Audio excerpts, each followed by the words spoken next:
Well, I always like to give a talk on Sundays because I'm descended from a long line of populous hellraisers from the deep south.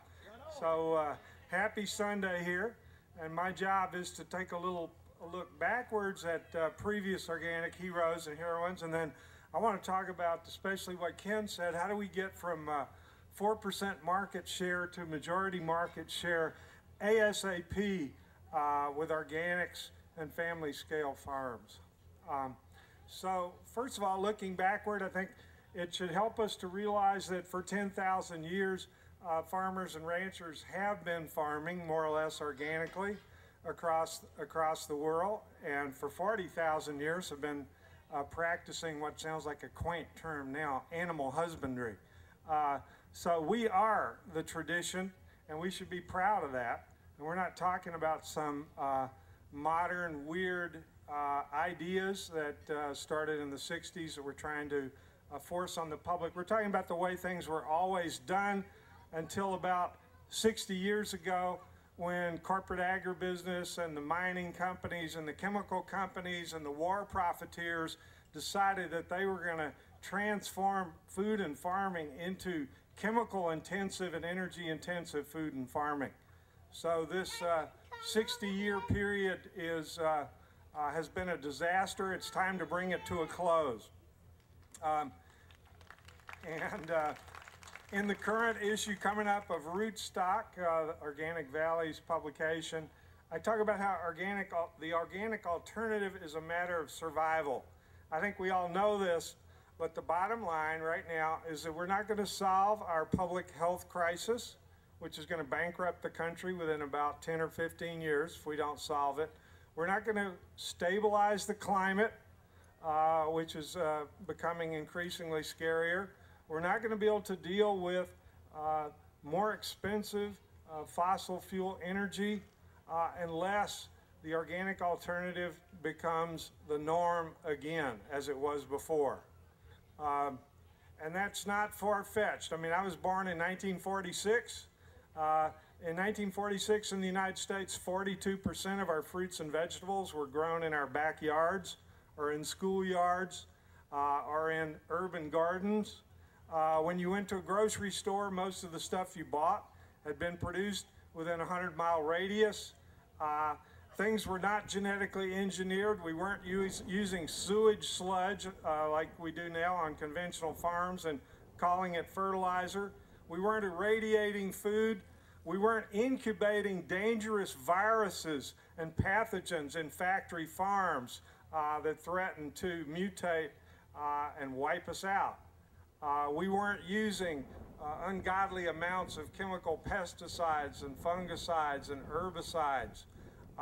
Basically, the food was pretty pure and was organic, like my grandfather in East Texas. He was an organic farmer, but he didn't even know the word organic. He was just doing what his parents and his grandparents had taught him. So let's feel confident in the fact that we are the tradition, that the organic heroes and heroines are all over the world. Keep in mind we got a lot of help because 40% of the world today live in rural villages, or else they're farmers. Without these 40% mobilized in a global solidarity campaign together with us, consumers and farmers and green business types, we're obviously not going to solve these problems, but together we can. Another thing to keep in mind is that the organic movement is not just about food and farming. We've got people talking about right now in various wings of the movement that when you look at our use of fossil fuel energy, for example, in the United States today, most of it is coming at the household level. In fact, 67% of our fossil fuel use and our greenhouse gases are coming from what we consumers consume in our homes. If you look at the food and the energy footprint of chemical intensive, energy intensive agriculture, long distance transportation, excessive food processing, packaging, dumping 1/3 of our food as waste back into landfills where it turns into methane and so on and so forth. But if you look at the heating and cooling costs in our dwellings if you look at the fact that our average transportation is by car and there's 1.4 of us in the car going down the road. We are not going to solve these problems, unfortunately, as an organic food and farming movement becoming the majority, but we are going to solve it with the green building movement, with the bicycle activism, the transportation activism. The solutions to all this are obvious at this point. The problem is that we've got giant corporations and indentured politicians and media standing in the way. We need more people like our friend here, Ron Friend, in Congress and at all levels of government. Okay, so how do we get from where we are today? We're approximately, the certified organic is $25 billion, about 4% of all grocery store sales are organic. What's interesting is that so-called natural foods are actually a $50 billion market.